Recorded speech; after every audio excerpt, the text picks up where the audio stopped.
Oke, baik, kita lanjutkan. Kemudian berikutnya adalah perkembangan usul fikih atau sejarah perkembangan usul fikih pada masa sahabat.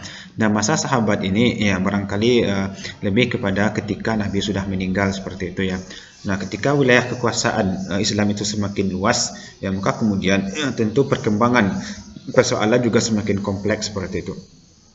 Ketika Nabi masih hidup, maka semua persoalan itu bisa ditanyakan atau dikembalikan kepada Nabi. Tapi kalau sekiranya Nabi sudah meninggal, maka kemudian ya para sahabat juga akan melihat kepada ayat Al-Quran ya, seperti yang telah disampaikan Nabi. Nah, kemudian juga melihat kepada hadis Nabi.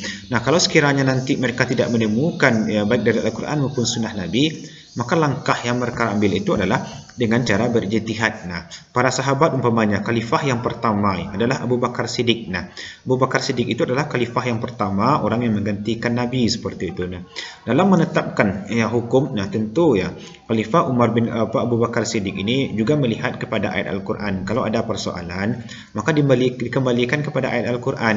Nah, kemudian kalau sekiranya tidak ditemukan dalam Al-Quran, maka kemudian dia akan melihat kepada sunnah atau hadisnya Nabi. Nah, kalau sekiranya tidak ditemukan pula dalam hadis Nabi, maka kemudian dia berijtihad. Nah, dan dapat kita temukan sebenarnya ada pendapat dari Abu Bakar Siddiq ini yang sebenarnya beliau tidak lagi mengamalkan Al-Quran, karena memang ketika itu maslahatnya lebih banyak daripada mudaratnya. Contoh, ada ijtihad yang dilakukan oleh Abu Bakar Siddiq adalah diperanginya orang-orang yang ingkar membayar zakat ketika itu. Nah, zaman Nabi, orang-orang yang ingkar membayar zakat itu tidak diperangi. Tapi di zaman Abu Bakar Siddiq, orang-orang yang sudah mulai ingkar membayar zakat, maka kemudian mereka diperangi, ya, bahkan bisa dibunuh kalau mereka tidak mau membayar zakat. Nah, itu artinya di zaman para sahabat ini sudah mulai juga sebenarnya muncul cikal bakal dari kajian ilmu usul fikih ini ya, karena memang ya mereka sudah mulai menggunakan akal mereka ya berdasarkan kepada kemaslahatan seperti itu. Nah, padahal di zaman Nabi tidak pernah sama sekali diperangi orang-orang yang ingkar membayar zakat. Nah, itu artinya di zaman Khalifah Abu Bakar Siddiq sudah mulai juga bermunculan ya asal usul dari kajian usul fikih. Nah, selesai Abu Bakar Siddiq menjadi khalifah, lalu kemudian digantikan oleh Umar bin Khattab. Nah, apakah pada zaman Umar bin Khattab ini juga sudah muncul sebenarnya kajian usul fikih? Juga sudah. Nah, contoh ya ketika terjadi perperangan. Nah, biasanya setelah selesai perperangan itu kalau mereka menemukan tanah ya dari hasil rampasan perang itu, maka kemudian tanah itu akan dibagikan ya. Pertama ada haknya Nabi, ada haknya kerabat Nabi, dan kemudian ada haknya orang-orang yang ikut berperang seperti itu. Nah, itu memang ada petunjuknya dalam Al-Quran. Nah, tapi tidak itu yang dilakukan oleh Umar bin Khattab ya. Umar bin Khattab tidak lagi membagikan tanah-tanah dari Khaybar itu. Lantas dia apakan? Nah, maka tanah-tanah yang ada di Khaybar itu ya, yang sudah menjadi haknya orang Islam ya dari hasil rampasan perang, itu tetap ya dikelola oleh penduduk Khaybar ketika itu. Sebab apa? Kalau sekiranya tanah ini diambil pula lalu kemudian dibagi-bagikan, nah tentu nanti ya masyarakat yang ada di Khaybar itu tidak lagi ada pekerjaan. Kalau begitu akan memberatkan beban negara. Nah, oleh karena itu Umar ya mengambil pendapat ketika itu bahwa tanah di Khaybar itu tetap dikelola oleh penduduk Khaybar, lalu dengan kewajiban nanti mereka wajib membayar pajaknya atau kharatnya atau UPT-nya kepada pemerintahan seperti itu. Nah, langkah ini diambil oleh Umar bin Khattab ya, Umar bin Khattab pada prinsipnya adalah supaya nanti ini sesuai dengan kemaslahatan. Nah, artinya ya di zaman Umar bin Khattab itu juga sudah muncul bibit-bibit dalam kajian usul fikih. Nah, kemudian Utsman bin Affan juga begitu. Di zaman Utsman bin Affan ini khalifah yang ketiga ya, adanya azan 2 kali. Nah, ada azan 2 kali itu menandakan ya bahwa ini sudah merupakan pendapatnya Utsman bin Affan. Ya, artinya di zaman Nabi tidak ada azan 2 kali ketika pelaksanaan salat Jumat. Tapi di zaman Utsman bin Affan ya, karena memang ketika itu daerah kekuasaan Islam sudah makin meluas dan masjid itu orang-orang berada di sekitar masjid itu juga sudah berjauhan.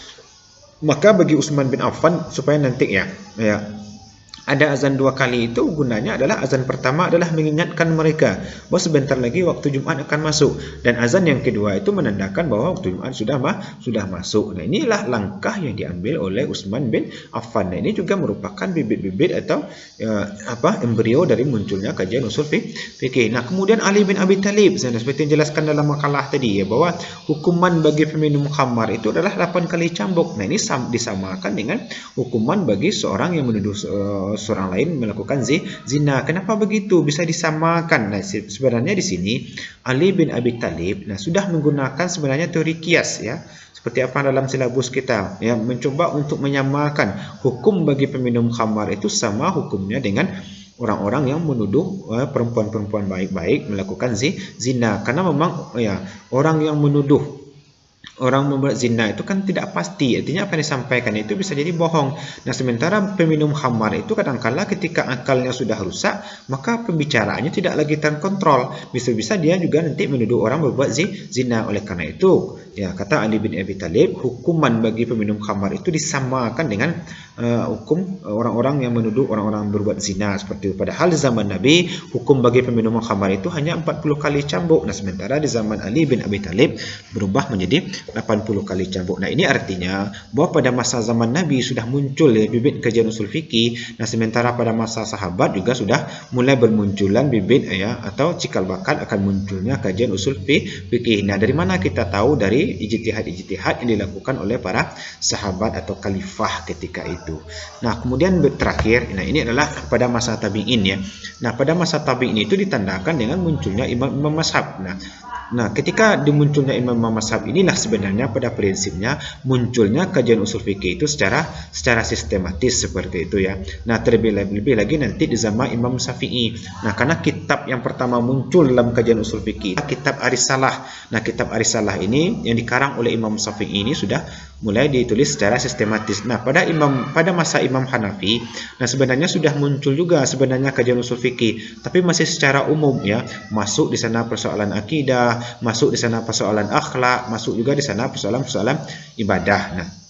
Nah, sementara ya di zaman Imam Maliki itu sudah mulai muncul juga kajian usul fikih, tapi belum sistematis seperti apa yang ditulis oleh Imam Asy-Syafi'i. Nah, kita buktikan ya bahwa pada masa Imam Maliki ini muncul kitab beliau disebut dengan kitab Al-Muwatta ya. Nah, kitab Al-Muwatta ini memang masih ada dua kemungkinan ya. Apakah dia lebih kepada hadis ataukah lebih kepada usul fikih seperti itu. Jadi masih ada campurannya ya antara fikih dengan hadis. Nah, pada zaman Imam Syafi'i, nah inilah yang menandakan ya munculnya kajian usul fikih itu secara sistematis. Nah, karena ketika itu ada muncul dua kitab bagi beliau yang besar sekali.